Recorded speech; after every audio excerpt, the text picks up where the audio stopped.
Alright, today I'm going to give you guys a detailed look at this Iron Man 3 diecast series Iron Patriot figure. And this is the movie masterpiece series diecast and Iron Patriot. And I am very, very happy with this figure and everything that comes with it. And even the packaging. If you watch my War Machine, War Machine 2.0 review, then basically this is the exact same one as that. It's just a different paint job, and we have Iron Patriot on here and a little read up. Other people that worked on this thing, and yeah, there's the packaging. And once you remove the outer cardboard box, you'll see a foam box underneath, and here it says Iron Patriot on it, and inside the figure, of course, is not there anymore. And there's the cannon, and then there's a Don Cheadle head sculpt, 2 extra faceplate, and then some hands, and this little rocket or machine gun thing on this forearm there. So let's take a look at the figure and the accessories again. Alright, and here's the figure outside the packaging and all the accessories. Let's take a look at that Don Cheadle head sculpt. Wow. It's definitely a great Don Cheadle head sculpt. Much better than their previous versions. Previous ones were War Machine and also Iron Man Mark II. This is by far the best head sculpt I've seen of Don Cheadle right there. And then here we have a semi-open face mask. You can see the grooves are a little darker, represent that it's opening up. And here's the regular faceplate for Iron Patriot. And then here's that little cannon for his forearm. And it comes with 2 fists, 2 repulsor blast hands, 1 salute hand, and articulated finger hands. There. And he comes with this circular base and this light up base too, which is very neat. Love it. And here's Iron Patriot from the front. The paint job on it is quite good. Some weathering effect on him.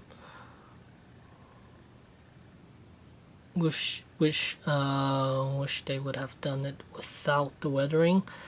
I actually want him to be pristine looking, but that's just me. There's the front, and there's the side view. And Patriot. Again, more weathering effects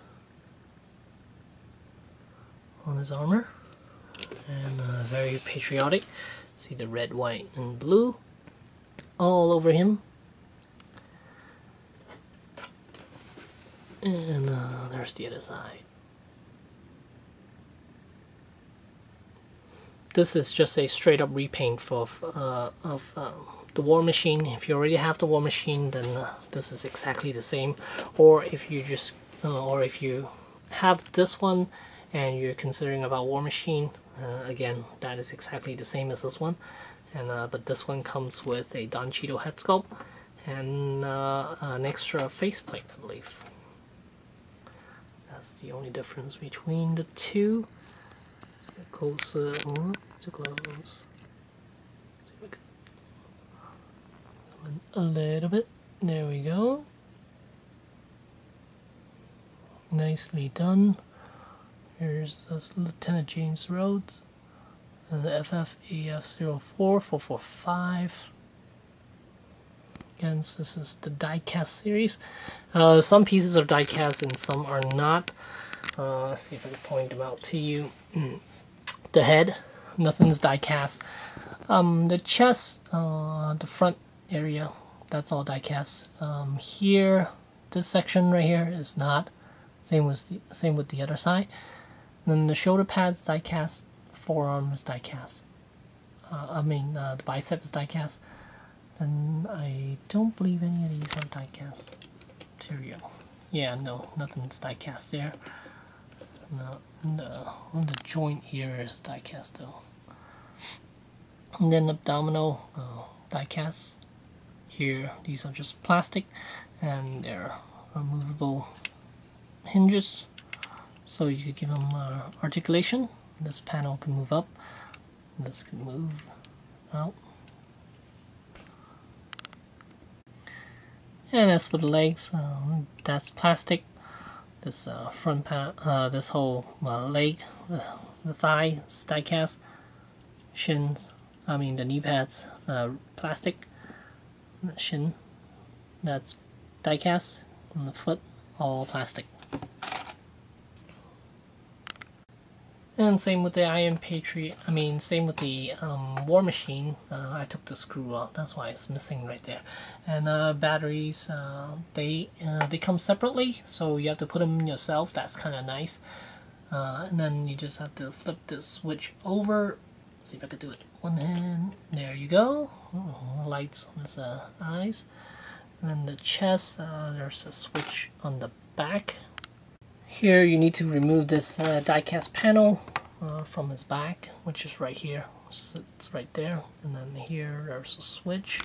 Flip that down, and on comes his chest. And then the batteries back here. You need to undo the screw, and then right here stick them in. Same thing with the other side.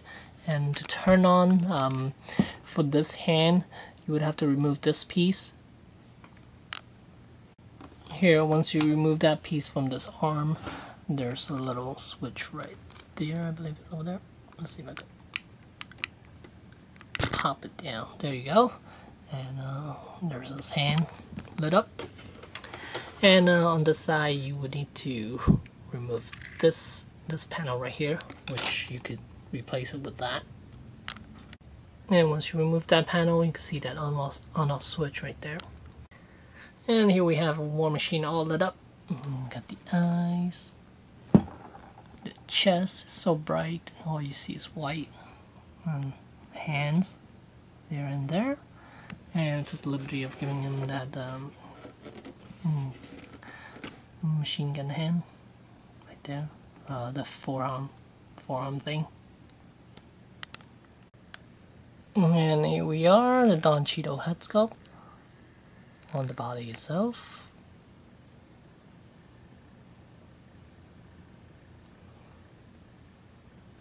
And the cannon is fully articulated, and they added some new articulation points for the die-cast version. Mainly the hips, where the whole thing could pop out, where you could give him the ground punching pose. And with these flaps, you would just take a look at the instructions, then you would know exactly what I mean, because it would be hard for me to hold a camera and do it at the same time. But let me show you guys a pose. And one thing I want to note is that the articulation for the abdominal area and the chest area, here you could pull the chest up, and here you can see a section opened up, gave you a little more room, and same down here. And this panel can be pushed in, so it wouldn't scratch the other piece of his abdominal area. Alright, for now, this is what I'm going to show you guys. I know I could have done this a little bit better, but for the sake of just showing you guys the articulation, this is what I'm going to show you guys. Here you can see how far his hips could bend, because of the fact that those panels could move, those panels could shift. And also on the back here, you can see this whole section been moved down, so his hips, the hips can swing even further out front than what it can normally. And then here there's a section where you can move. Yeah, I didn't pull this piece off yet. And then here is the other section where you could pull, and this section will give you extra space for you to maneuver his abdominal area. And the arms has a ball joint inside, so you could actually shift his shoulder down a little bit, so this piece will not scratch the top here. So whenever you want to pose this guy, you gotta be really careful. Just make sure you know where to shift everything. Best to look at the instruction beforehand before you start messing with this guy as far as the articulation. Alright, so overall I highly recommend this guy. 300 bucks, I say is worth it for Iron Man figure. Nowadays they're going up in price so much. A regular MMS figure is already $250, $260, somewhere around there, and pay 50 bucks more, you get the diecast version. Then I highly recommend it because it does have extra articulation points for you to give them better poses. So there you go. I highly recommend this guy. And there's the Hot Toys and Patriot. Thanks for watching.